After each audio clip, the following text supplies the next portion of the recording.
Está na hora da entrevista do dia com a Denise Campos de Toledo.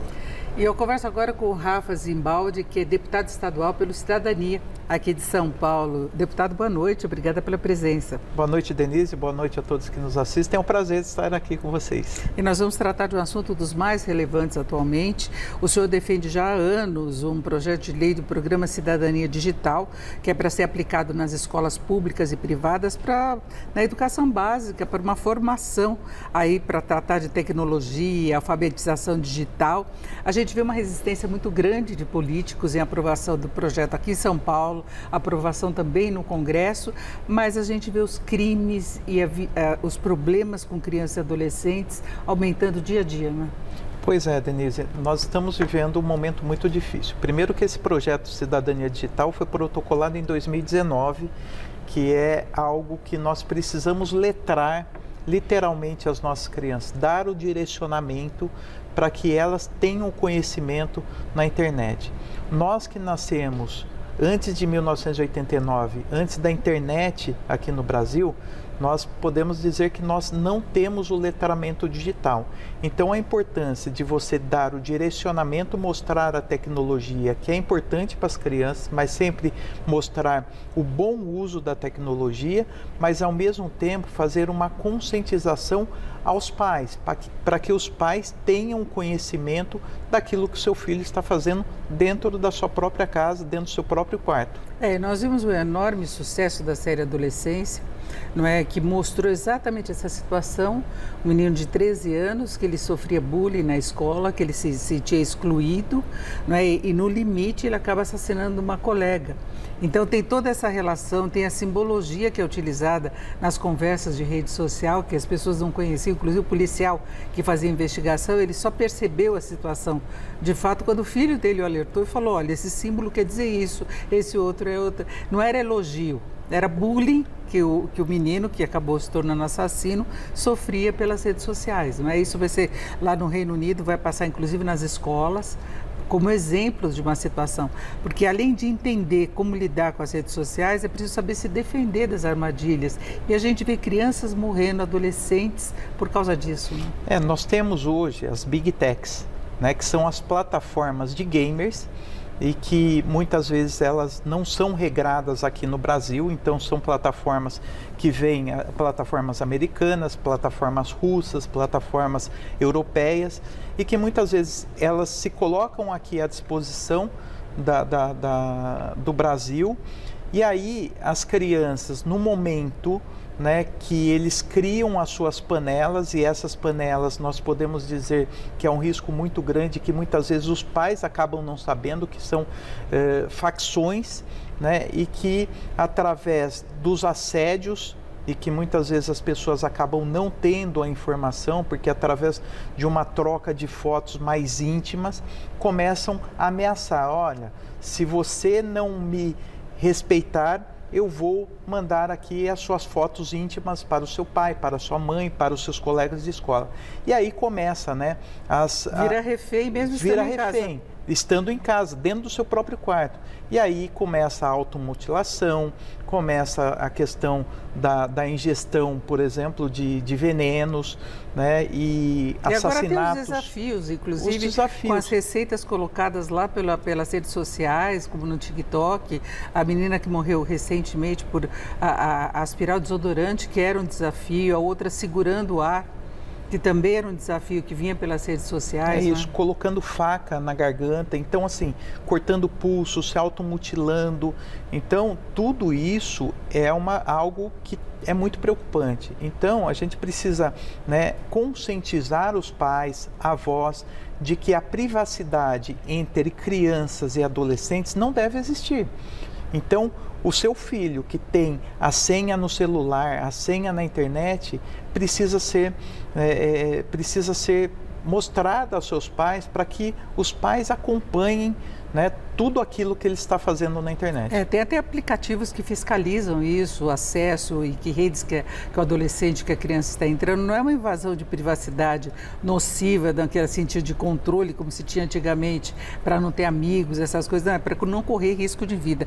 E agora a Assembleia, enquanto não aprova o projeto, oficializou uma frente parlamentar de combate à violência em ambiente digital contra crianças e adolescentes. Ela está sob a sua coordenação e buscando o apoio de especialistas também para conseguir acompanhar até as investigações, porque tem uma atuação importante também do Ministério Público nesse sentido. Isso, né? Denise. Além assim, da participação dos deputados, hoje nós contamos com a participação de psiquiatras, psicólogos, autoridades policiais, delegados, advogados criminais, especialistas na área, para que a gente possa fazer a conscientização e, ao mesmo tempo, fazer uma legislação de regramento a essas Big Techs, não só aqui no estado de São Paulo, inclusive outros estados têm buscado essa informação aqui junto à Assembleia Legislativa, e também nós vamos fazer a conscientização junto ao Ministério Público, ao Tribunal de Justiça, ao Supremo Tribunal, ao Superior Tribunal e também no Congresso Nacional, para que a gente possa responsabilizar, porque hoje, quando a autoridade mostra os absurdos e os vídeos ao vivo que estão acontecendo, muitas vezes pessoas se suicidando dentro dessas plataformas, eles tratam com uma normalidade, e muitas vezes essas plataformas não têm a representatividade aqui no Brasil. Então, da importância de nós termos uma legislação que regre e que também responsabilize essas plataformas. Eu falava dessa atuação, por exemplo, do Ministério Público e de policiais especializados que estão atuando nessa área, porque muitas vezes eles conseguem entrar nas conversas através de redes sociais suspeitas, conseguem detectar essa situação que a gente falava de jovem virar refém, e muitas vezes a situação está tão imediata que eles alertam os pais, eles ligam para os pais e falam: vão no quarto que seu filho pode morrer agora. Exatamente. Nessas ações, para você ter uma ideia, foram mais de 300 vítimas salvas e também mais de 59 pessoas que iriam se suicidar. Então é importante que nós tenhamos essa participação do Ministério Público, das autoridades policiais. Para você também ter uma ideia, só no ano passado 15 escolas não foram atacadas, porque toda essa organização dos ataques de escolas acontece via essas plataformas Big Techs. Então, é importante que, através de toda essa investigação, consegue desmantelar um crime que poderia assassinar várias pessoas. E adolescentes que entram em grupos extremistas, de nazistas, por exemplo, se começa a normalizar essa situação que não é normal.